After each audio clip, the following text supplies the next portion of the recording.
मुझे लगता है कि जो भी 3 तलाक के पक्ष में बातें करते हैं,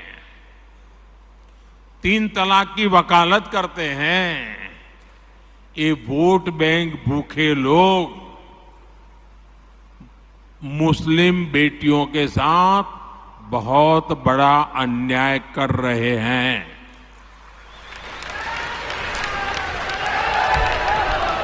अच्छा, कुछ लोगों को लगता है कि भाई ये 3 तलाक से तो सिर्फ महिलाओं की बात हो रही है। 3 तलाक से जो नुकसान होता है ना, वो सिर्फ बेटियों को होता है ऐसा नहीं है, उसका दायरा उससे भी बड़ा है। आप सोचिए,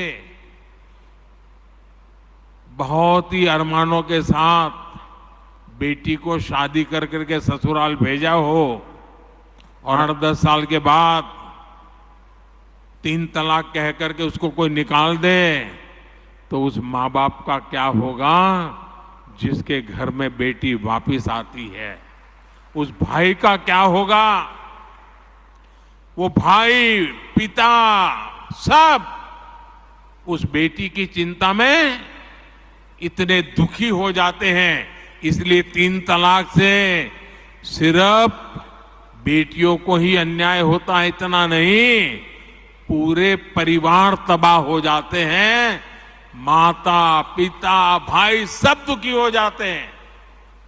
और देखिए, दुनिया के अनेक मुस्लिम बाहुल्य देश, इसका इस्लाम से संबंध होता तो दुनिया का कोई मुस्लिम देश 3 तलाक खत्म नहीं करता। मुस्लिम बाहुल्य देश जहां पूरी तरह इस्लाम राज्य है, वहां भी 3 तलाक बंद कर दिया है। मैं परसों इजिप्ट में था, मिस्र में था। मिस्र में, इजिप्ट में 90% से ज्यादा सुन्नी मुसलमान समाज है और इजिप्ट में आज से 80-90 साल पहले 3 तलाक की प्रथा को समाप्त कर दिया। हमसे 90 साल पहले। अगर 3 तलाक इस्लाम का जरूरी अंग है तो पाकिस्तान में क्यों नहीं होता भाई? अगर 3 तलाक इस्लाम का जरूरी अंग है तो इंडोनेशिया में क्यों नहीं होता? अगर 3 तलाक इस्लाम का जरूरी अंग है तो कतर, जॉर्डन, सीरिया, बांग्लादेश, ये तो सारे मुस्लिम बस्ती वाले देश हैं, वहां पर उनको बंद क्यों कर दिया? मैं समझता हूं कि मुसलमान बेटियों पर 3 तलाक का फंदा लटका कर कुछ लोग उन पर हमेशा अत्याचार करने की खुली छूट चाहते हैं।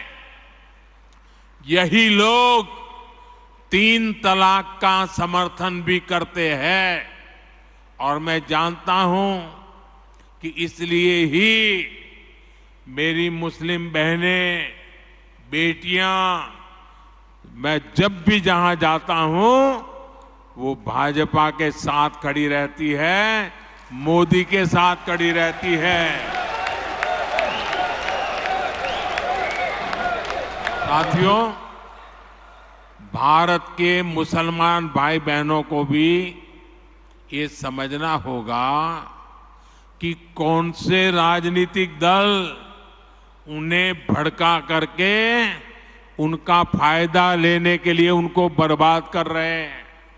आजकल हम देख रहे हैं कि यूनिफॉर्म सिविल कोड के नाम पर ऐसे लोगों को भड़काने का काम हो रहा है।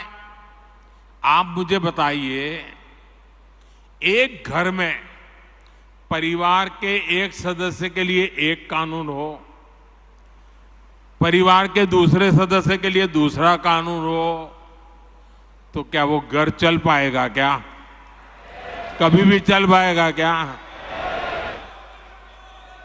फिर ऐसी दोहरी व्यवस्था से देश कैसे चल पाएगा? हमें याद रखना है कि भारत के संविधान में भी नागरिकों के समान अधिकार की बात कही गई है।